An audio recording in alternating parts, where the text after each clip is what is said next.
Hey guys, it's Amber L.B. Swenson. The theme for this year's Unbreakable is from Psalm 92 that says the righteous will flourish like a palm tree. We don't have any palm trees in Minnesota where I'm from, but I've always loved them. I love them in part because they stand so straight and tall, and it just feels like they're above everything else.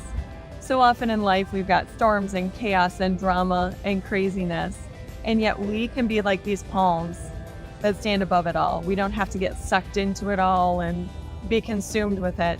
We can stand straight knowing that when we're rooted in Christ, we've got a solid foundation and He's going to get us through whatever it is. And then I not only want to stand nice and straight and tall, I also want to be a refuge for other people so that they can come and experience that same joy and peace. So join us at Unbreakable, where we'll talk about this even more.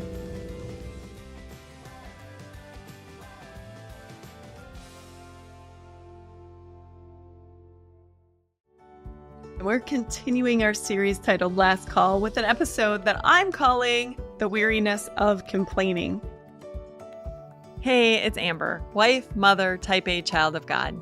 Here are little things we look at everyday issues from a biblical perspective with one simple goal: to know and love God more. Thanks for listening.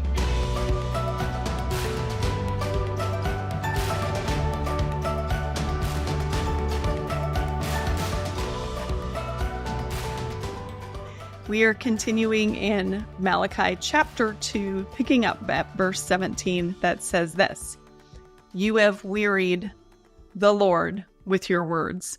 How have we wearied him, you ask? By saying, all who do evil are good in the eyes of the Lord, and he is pleased with them. Or, where is the God of justice? I went to the People's Bible, and it said this: "This presents us with an impossibility, God getting tired." In the book of Psalms, we read that God does not slumber or sleep. In Psalm 139, we're told that He is there when we rise and when we lie down. If we go up to the heavens, He is there. And if we go down to the depths, He is there. There's no place we can go where He is not. He does not get tired. We don't have to worry that He's sleeping. And yet here we are, God saying, I am weary. Continuing on with the People's Bible. But there is one thing that makes the Almighty tired. He gets tired when His people complain and whine and accuse Him unjustly. They say He is a God who loves evildoers. That is a blasphemous conclusion made by people who judge things around them and decide that because the evil people flourish and God's people suffer, He must love the evil more than the good. That is not the way God likes to be seen. And when we complain, first of all, we may not realize how bad it is for us. You can Google this and find all this yourself. You can go look for the different studies that have been done. You can go look through the journals. I'm just going to give you some of what complaining does in our body. First of all, it increases cortisol, which is a stress hormone. So if you want to feel stressed out, then go ahead and complain because it will do it for you. The more you complain, the more you're going to feel stressed out. It's absolutely the opposite of what most of us want. When we're complaining, it's usually because something is not going the way we want it to go, or, we're not having a good day. But by complaining, we're adding to our stress. Okay. Repeated complaining increases the cortisol, which increases our chance of developing, check this out, obesity, heart disease, and diabetes. So because of that increased cortisol, which we keep doing because we complain so much, our body literally is more prone to disease. It can actually damage the brain, particularly the hippocampus, which is the part of our brain that is in charge of learning, emotions, and forming new memories. You are causing brain damage when you complain constantly. And also, because we tend to mirror the moods of others, when we complain, it gets other people around us in a bad mood, which just causes the day to go that much worse. That's something I learned when I started working as an elderly companion. The first woman that I started working for told me that her father had Alzheimer's, and it was very important that we understood that we were being paid to go and take care of him, and she wanted him in a good mood, which meant that we needed to be in a good mood. So when we walked through the doors, no matter what had gone on that day, she did not care. She wanted our mood to be good so that he would have a good day. And so, when we are complaining constantly, don't be surprised that the people around you complain, that they're bummed out, that they're in a bad mood, that they just are seeing, the glass half empty instead of half full. Okay, that's what it does to our body. Let's talk about why our complaints weary God. Okay, number one, because they attack the idea of God's sovereignty, God being above everything, in command, in control, knowing what's going on, understanding far more than we do. Romans 8:28 says that we know that in all things God works for the good of those who love him. That doesn't mean that we understand. God's idea of good and our idea of good are not necessarily the same thing. Just ask Joseph. Do you think Joseph's idea of good would have been to be thrown in a pit and then sold into slavery and then go to Potiphar's house and become, the man in charge of the whole house and then be thrown into a dungeon? I guarantee you his way would have been a totally different route. Or how about Daniel?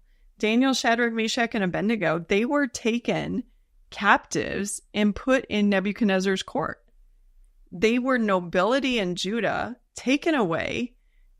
They had to serve Nebuchadnezzar, this heathen god. They had to learn a totally different culture.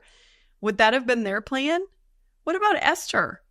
Do you think it would have been her idea of a good plan to be orphaned so that she had to live with her uncle or cousin Mordecai and then marry Xerxes, this crazy king who is prone to drunkenness and violence, and she doesn't even get to decide when she'll be, seen with him or when she'll be in his presence? That's up for him to call her. Do you think that was a good idea of a good plan for her life? All these people would have probably very likely chosen a very different path. And yet, God was not only working for their good through the bad, he was also working for the good of his people.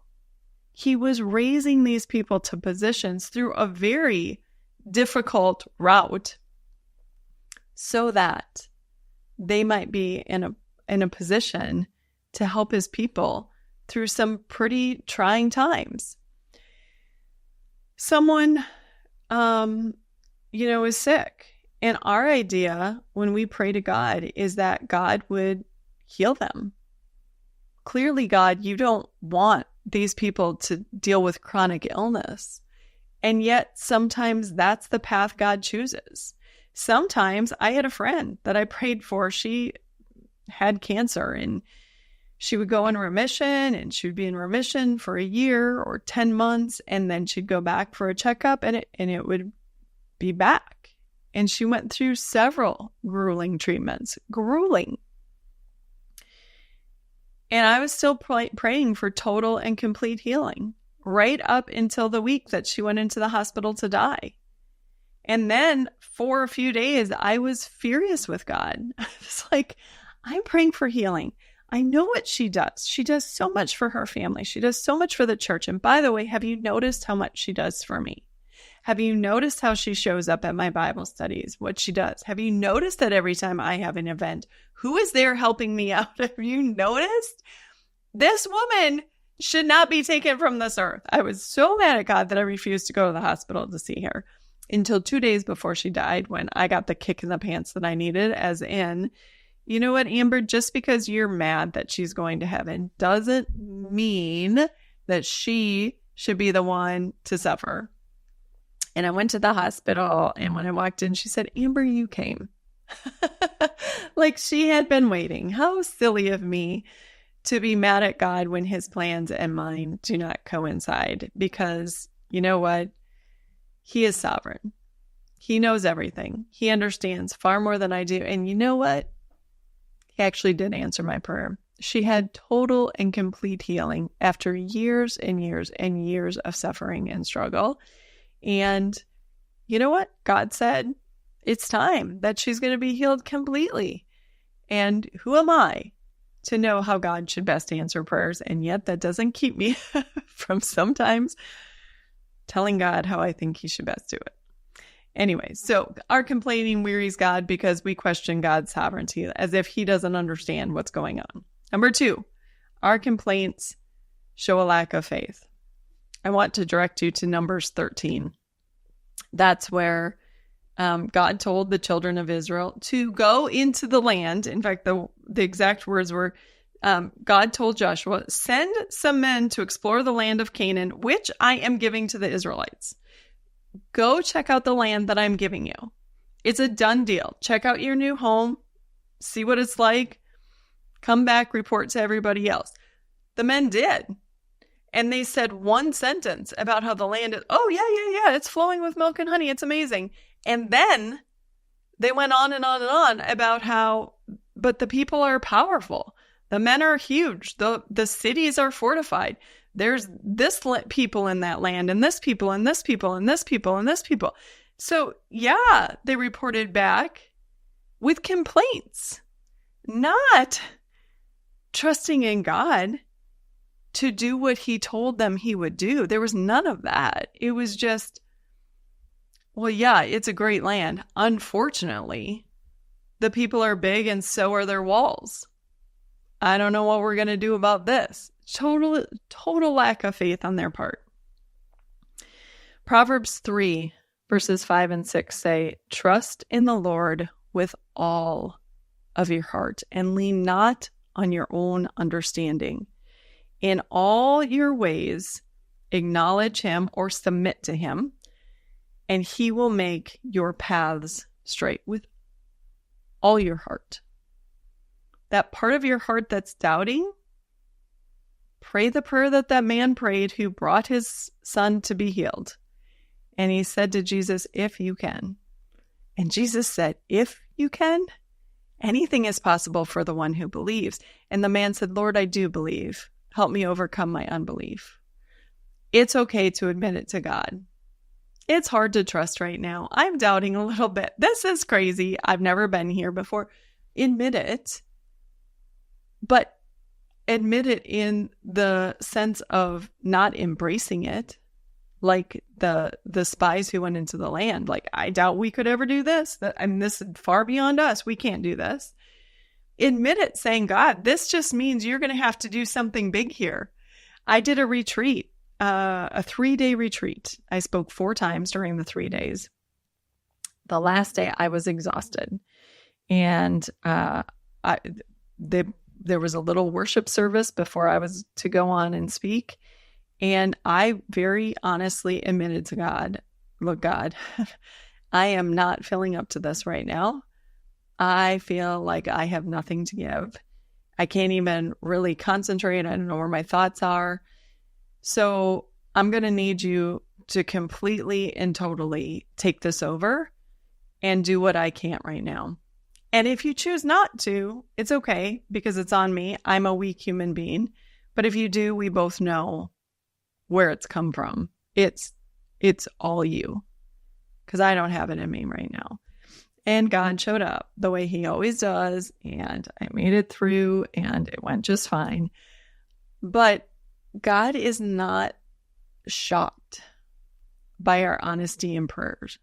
So when we do say, I'm weak, I'm struggling to believe right now, Lord, I do want to trust in you with all my heart, but guess what? Right now, there's a big part of my heart that's going, I don't see how this is going to work out.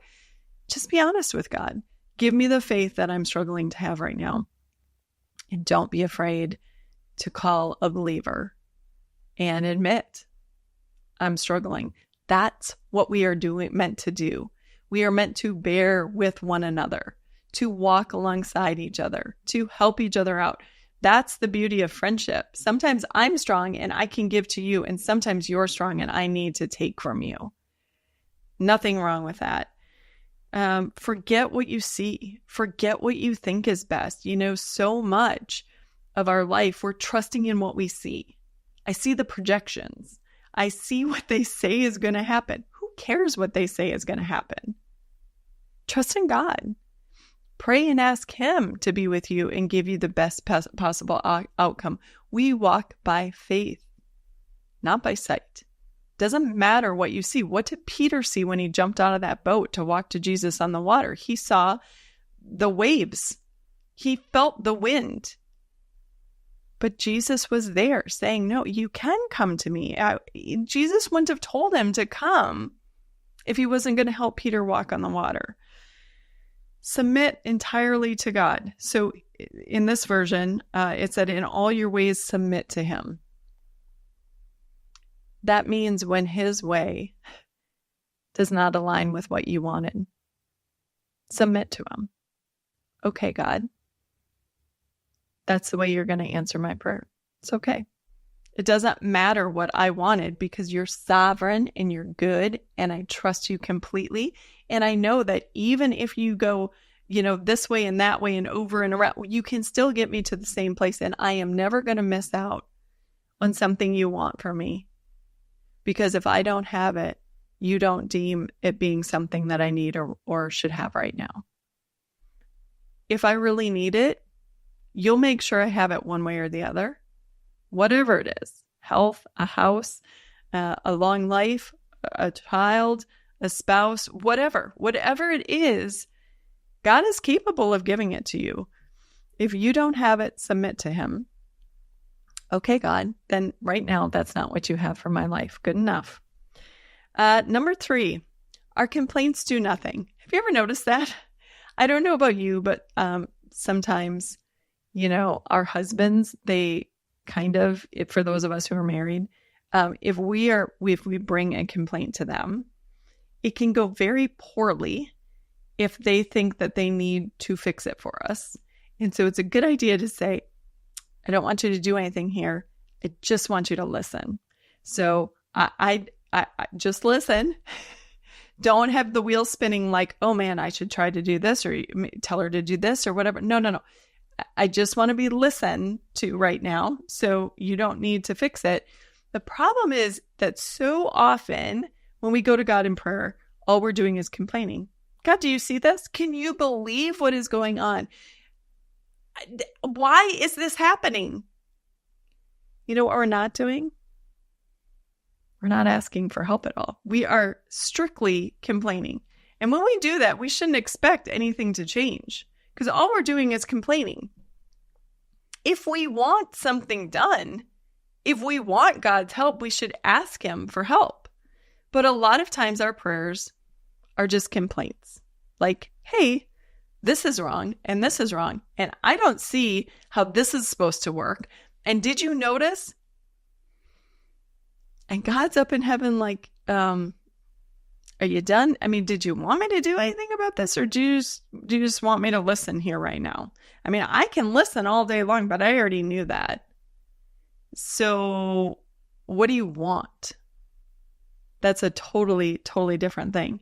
Proverbs 16:2 says, all a person's ways seem pure to them, but motives are weighed by the Lord. You know what that means? It means God knows far more about the situation than we do. So when we're complaining and telling Him, this isn't fair, do you see what's going on? He actually not only sees what's going on, but He knows the reasons people are doing what they're doing, which we don't. He knows far more. We don't know motives. We're just going along making notes of what we see, and God knows far more. So don't treat Him as if He doesn't. right now I'm in a class, and one of the parts of our class right now is to find out our strengths finders. And I'm just finding out about myself. I'm just finding out my strengths and what that means and how that means I relate to other people. And I am absolutely baffled that I'm sitting here just learning about myself this late in life and thinking, God knew this all along. God has always known this. It might be a huge surprise to me, but this is absolutely nothing to God. He knew this. He created me. He knows everything about me. Okay. Those are the things that weary God. Our complaints weary him for these reasons. So what gets God excited? How do we know? Well, we're going to look at the life of Jesus. Jesus is the perfect representation of God. He is God. And if we want to know the Father, all we have to do is look at Jesus. And so when we look at how he responded to things in the Gospels, we get an idea of what impresses God. So, first of all, boldness. In Matthew 15, we hear about a Canaanite woman. She was a Gentile who came to Jesus for help because her daughter was demon-possessed. And she cried out to Jesus, but Jesus didn't pay any attention to her. He didn't respond at all. She kept crying out, and the disciples finally said, "Make her go away." As in, this woman is so annoying. Please make it stop. She came and she knelt down in front of Jesus and said, "Lord, help me. My daughter needs help." And Jesus said to her, "I was sent to the lost sheep of Israel. It would not be right for me to take the food from the children and give it to the dogs." And she said, "Yes, Lord, but even the dogs get the crumbs that fall from the table." Her boldness impressed Jesus. He said, "Woman, you have great faith." And he gave her exactly what she was asking for. Abraham did the same thing when he prayed. He was walking with the angel of the Lord, with Jesus before he was a person on earth and walking the earth. And Jesus was saying that Sodom and Gomorrah were going to be destroyed. And Abraham boldly said to God, "Well, would you destroy it if there were 50 righteous people?" And the angel said no. And he said, "Well, what about 45? No. What about 40? For the sake of 40, I won't. Well, what about 30? Okay, for the sake of 30, I won't. Okay, well, what about 20? And finally, Abraham went back one more time. He said, "For the sake of 10, will you spare the city?" And the angel said, "For the sake of 10, I will." Not once do we see that Jesus is annoyed, the angel of the Lord who would eventually be Jesus. Not once do we see him being annoyed. Like, Abraham, quit talking. Why do you keep asking these things? Don't ask. Not once is there any annoyance or anger. Boldness impresses God. Number 2, crazy generosity. Jesus was watching people put their offerings into the temple offering, and he noticed a widow who dropped in 2 very small coins. And he pointed out to his disciples that this woman gave more than anyone else because she had given everything, all that she had to live on. There was another time in John chapter 12, I believe, where we're told about Mary.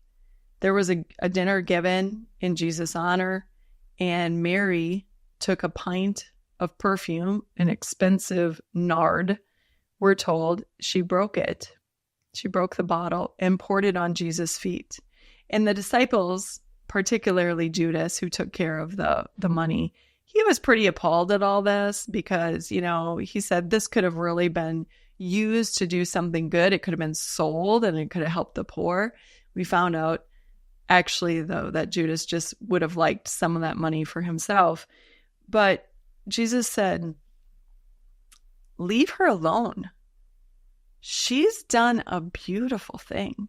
That lavish worship, that lavish generosity, taking something that cost like a year's wages and pouring it on Jesus' feet, he found beautiful. He didn't find it wasteful. He found her heart beautiful. The third thing, unbelievable trust. Just like crazy trust that you know God is going to work it out. So we hear in Luke chapter 7 about the centurion. Now, a centurion was a Roman soldier.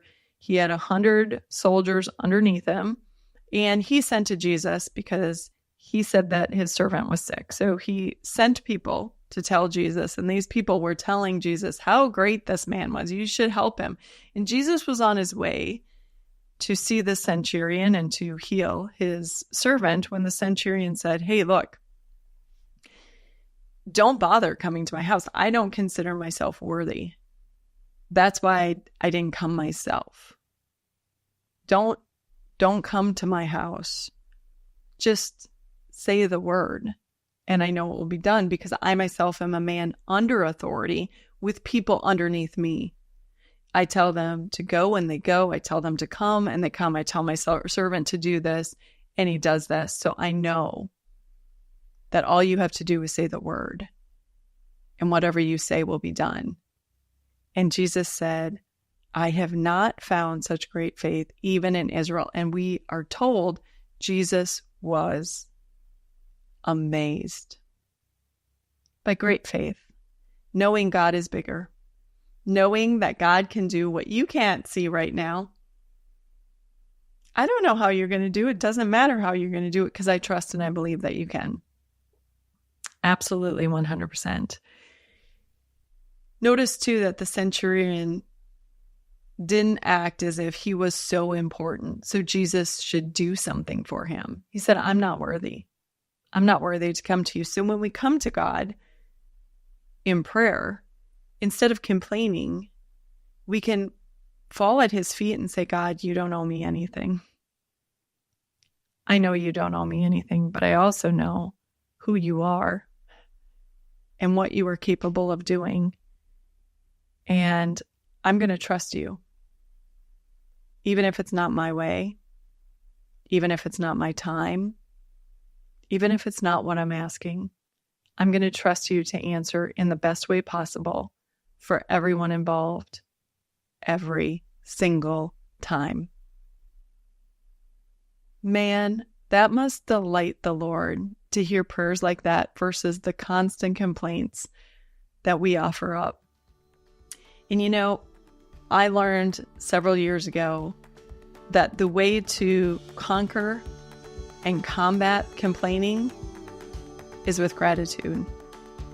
And so when things aren't going well, a beautiful remedy, instead of complaining, we can say, Lord, but you've been so good. Look at all that you have done. Look at all that you have given me. Look at the salvation that I have. Look at the spiritual gifts that I have, because you are so gracious and you are so good. You don't have to answer my prayers the way I'm asking, because you are just that good. I shouldn't expect to have a great day every day. You've been better than I deserve. You've given me so many good days.